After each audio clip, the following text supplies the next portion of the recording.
Bonjour, dans cette séquence, je vais vous présenter le langage Smalltalk. Ce qui justifie que je vous parle de Smalltalk, c'est que c'est le premier langage purement orienté objet. Ce langage, il a été créé en 1972 pardon, et formalisé en 1980. Il a été créé par un certain nombre de gens dont j'ai mis les noms ici, donc 4 chercheurs qui étaient au Palo Alto Research Center, PARC, qui est un centre de recherche très fameux de Xerox. C'est notamment le centre de recherche où ont été créés les souris, les fenêtres, les choses comme ça. Donc ce centre de recherche est à l'origine de plein d'études intéressantes qui ont eu un impact sur l'informatique, et c'est le cas également donc avec Smalltalk pour la programmation objet. Ce langage, il est inspiré par les langages Lisp et Simula, et en ce qui concerne les concepts objets, ils viennent de Simula, mais contrairement à Simula pour lequel il y a les objets mais il n'y a pas que ça, il place les objets au centre du langage. Une autre caractéristique de Smalltalk, c'est que c'est un langage par nature interprété extrêmement dynamique, c'est-à-dire qu'il peut se passer plein de choses à l'exécution. Et notamment une classe, elle peut se modifier en cours d'exécution. On peut créer un objet et rajouter dans la classe de cet objet des méthodes pendant l'exécution, et puis appeler ces méthodes, les nouvelles méthodes, dans la même exécution. Donc des choses qui sont totalement impossibles à faire en Java, par exemple. Et on peut également changer l'interpréteur pendant l'exécution, changer la façon dont il exécute les programmes. Donc on peut faire des choses vraiment compliquées. C'est un langage qui a été réellement utilisé, qui l'est encore un petit peu, notamment pour les interfaces graphiques. Au niveau des concepts objets, il a hérité de Simula les concepts principaux, la notion de classe, les objets, le fait qu'on instancie les classes pour créer les objets, l'héritage simple avec des sous-classes et le polymorphisme. Et il est plus radical que Simula dans la mesure où en Smalltalk, tout est objet, les entiers, les chaînes, les booléens, tout ce qu'on peut, puis tout ce qu'on va rajouter après en écrivant nos propres classes. Et même les classes, ce sont aussi des objets, instances d'une autre classe. Et l'interpréteur qui exécute le code est aussi un objet sur lequel on peut intervenir. Le polymorphisme, contrairement à Simula, il est utilisé pour toutes les méthodes, pas seulement pour certaines.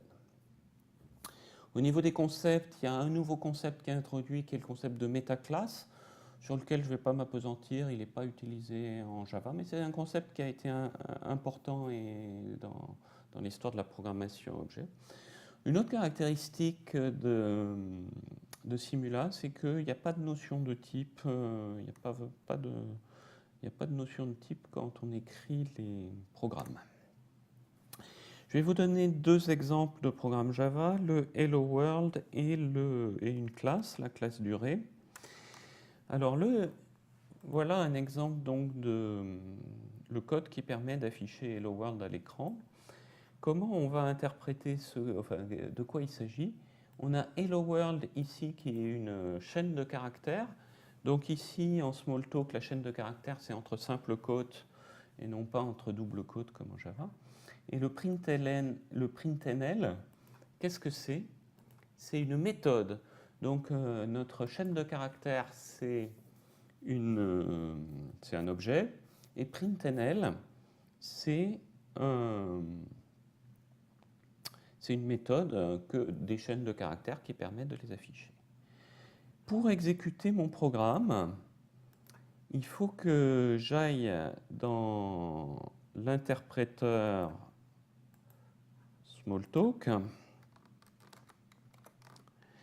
et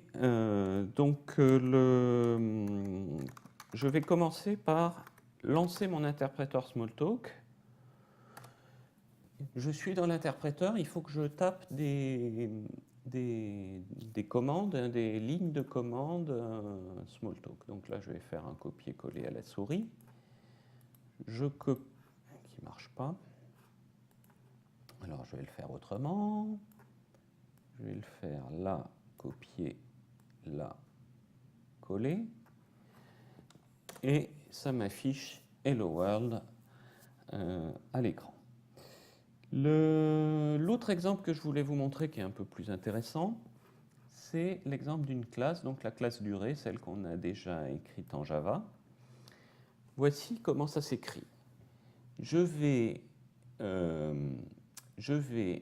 utiliser une méthode qui s'appelle la méthode subclass sur un certain objet, et c'est ça qui va me créer la classe. Donc là, je donne le nom de la classe, durée. Et on voit là, ça ne ressemble pas du tout à du Java hein, au niveau de la syntaxe est complètement différente. Ce que j'ai ici entre barres, ce sont les variables, heure et minute. J'ai deux variables, heure et minute. Et vous voyez, il n'y a pas de notion de type ici. Ensuite, ici, j'ai le constructeur, plus ou moins. Le constructeur, il est ici. Je ne vais pas m'attarder sur les détails. Une chose rigolote, par exemple ici, sur la méthode reset, c'est que la méthode, elle va avoir deux morceaux dans son nom. Ça va être reset with, la méthode, et elle va prendre les deux paramètres qui sont new hour et new minute.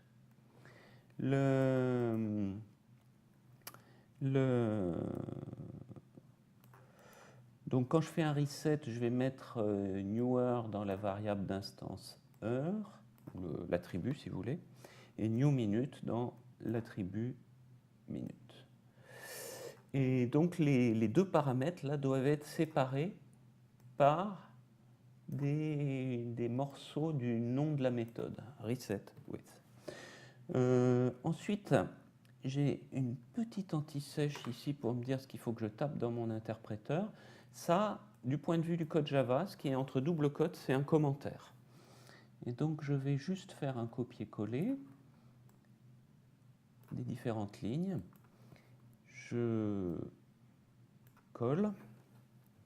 Je viens donc de lire le fichier qui contient ma classe. Je l'ai lu dans mon interpréteur et maintenant, je peux créer des objets. Pour ça, pour créer l'objet, il faut d'abord que je crée une variable qui contiendra l'objet. Cette variable, je la déclare entre barres, un peu comme les variables d'instance dans la classe. Je viens de déclarer une variable. Si je tape dur, elle contient nil, donc elle contient nil, c'est l'équivalent de nul en Java. Je peux créer ensuite mon objet en faisant une instantiation.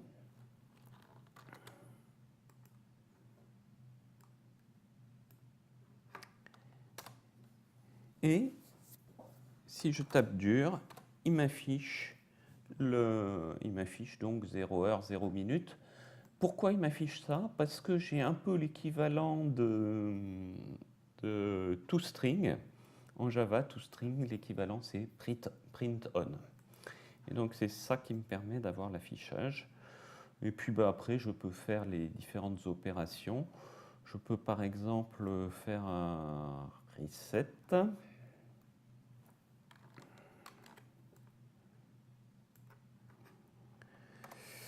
Et dur est devenu maintenant 12h40.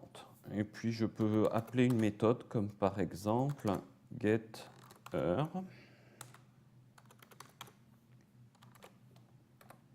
Il me renvoie 12. Donc vous voyez là l'appel à la méthode resetWith. J'ai mon objet, le début de la méthode, le premier paramètre, la suite de la méthode, le deuxième paramètre et le point pour dire que c'est la fin de mon instruction. Une petite conclusion donc sur le langage. C'est le langage à se clamer langage objet, qui a introduit peu de concepts nouveaux, mais qui a introduit un concept révolutionnaire, c'est la pensée objet, le fait qu'on puisse tout faire avec les objets. C'est un ancêtre direct de Java, Et la grande différence avec Java, une des grandes différences, c'est le typage. Smalltalk n'est pas typé, Java est typé. Autre différence, Java est compilé, semi-compilé, Smalltalk est interprété. Et en Java, tout n'est pas objet, notamment les nombres, les booléens, les caractères ne sont pas des objets en Java. Et c'est un langage que l'on peut encore pratiquer facilement et avec délectation. Là, c'est mon expérience personnelle. J'ai un peu pratiqué, un peu enseigné Smalltalk et c'est un langage que j'ai eu grand plaisir à utiliser.